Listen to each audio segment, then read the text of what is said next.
Alright, welcome back to Fire Force Anime Review Episode 75. Sadly put, when it comes to this particular series, we only have, well, there's only like 6 more to go, and then we're done. Yep, 6 more. So, this episode is interesting to say the least. Yes.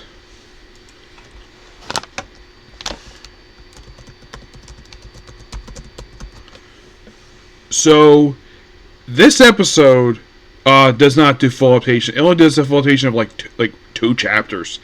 It adapts from chapter 250, the first 5 pages, 13, 15, and 17, 18. The entirety of 251, the first 10 pages of 252. The entirety of 253, and the first 12 pages of 254. For those of you curious, what the heck does episode cut?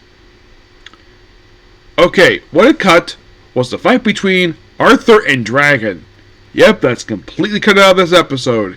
And given the preview I saw for next week's episode, that's probably gonna happen next week. We're gonna have Arthur versus Dragon for next week's episode. So here's kind of what happened. So we have the former captain of Company 3, who is a bug, where he takes a position of view. He's about to open up the Asamastra, which actually he does.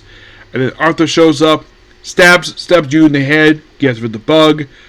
But then when they open up, the pillars all merge above the Toku Empire and form this giant eye. And we also have a little bit of backstory in this episode of the second pillar. Yes.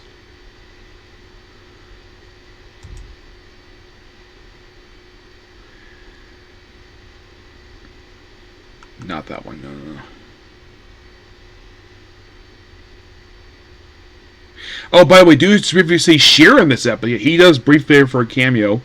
He does speak as briefly. He's trapped into the pillar.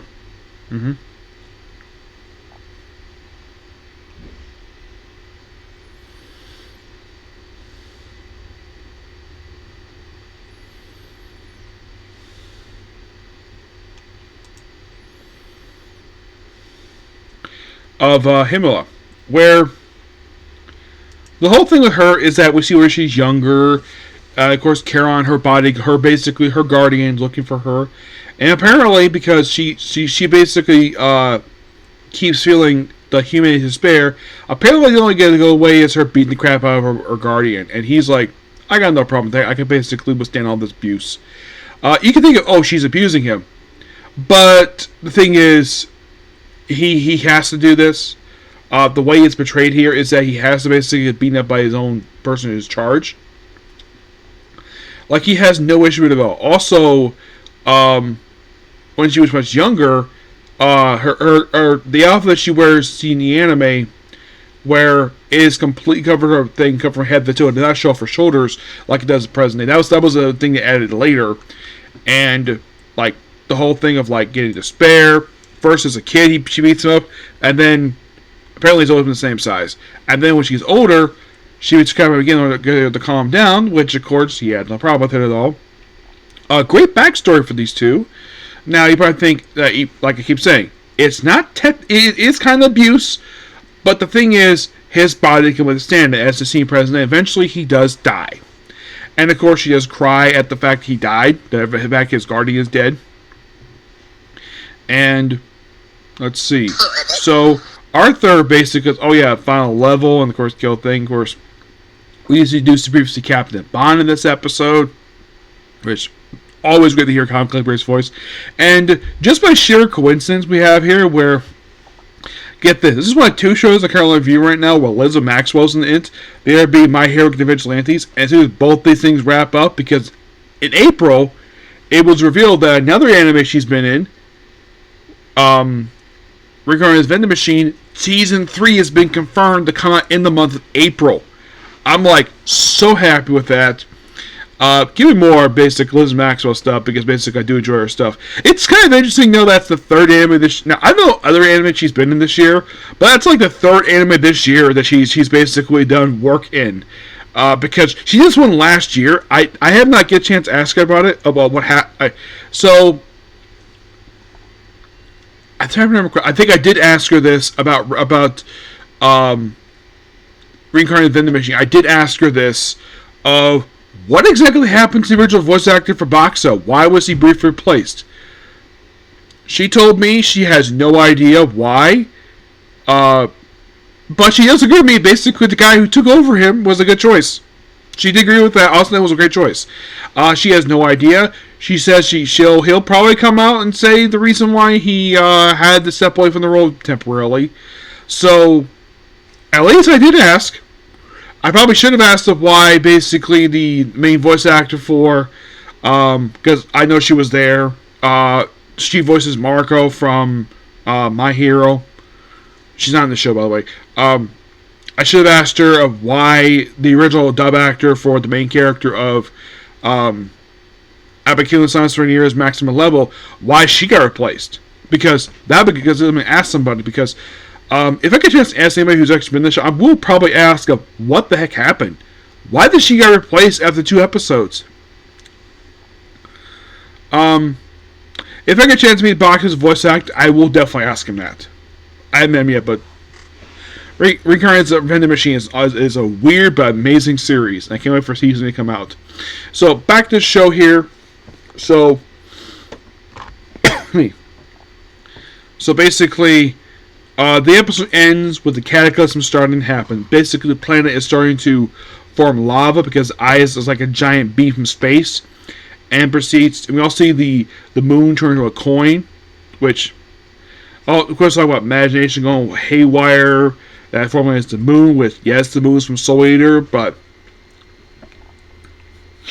I had to say this again. The only reason why the moon is like that here, too, like it is in Soul Eater, is because the creators of Soul Eater also did Fire Force.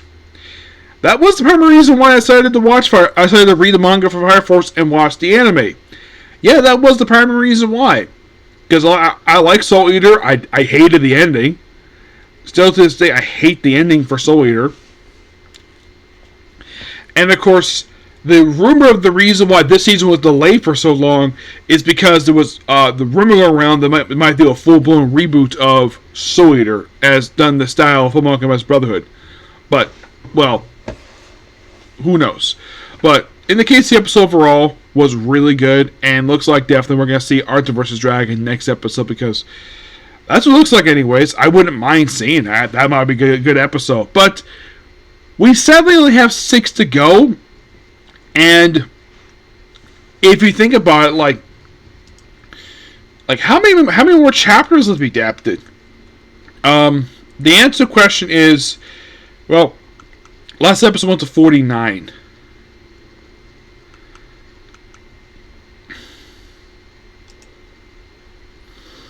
Let's see. I think there was an episode that did skip some pages. I believe so.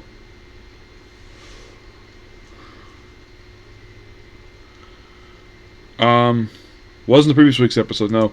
But I think there was a chapter that did skip some pages. I could have sworn they did. I guess not. So, so far, because they got the 49. So you would think with 49, because in fact this series is 352 chapters, which means there's about let's see, about almost 60 chapters to go. It's more like, if you take away 7, that's like 50. I think it's like, let's see, with 49 last week, that basically brought it to, I think it was like 53. Yes, 53. And because this episode only covered technically 2 full chapters, we now only have 51 to go for the entire series. And we only have 6 more episodes left to go. My guess is we might see an increase of chapter to chapter. Who knows? My guess is next week, given the fact that we hear that tease, I'm thinking we might get Arthur vs. Dragon next episode. Because this battle, for some weird reason, has been skipped. I do not know the reason why it was skipped. It is by far one of the most weirdest things of why in the world that this battle has been skipped. And by the way, the Great Cataclysm arc, it's the penultimate arc of the entire series. Yeah, second to last one. So, we're now getting toward the end game for this thing. Yep. But yeah, that's pretty much it for the video. Please be sure to like, comment, subscribe, turn notifications. I will see you all after I do my watch 2 more episodes of Emperor's. Okay, next video. Bye.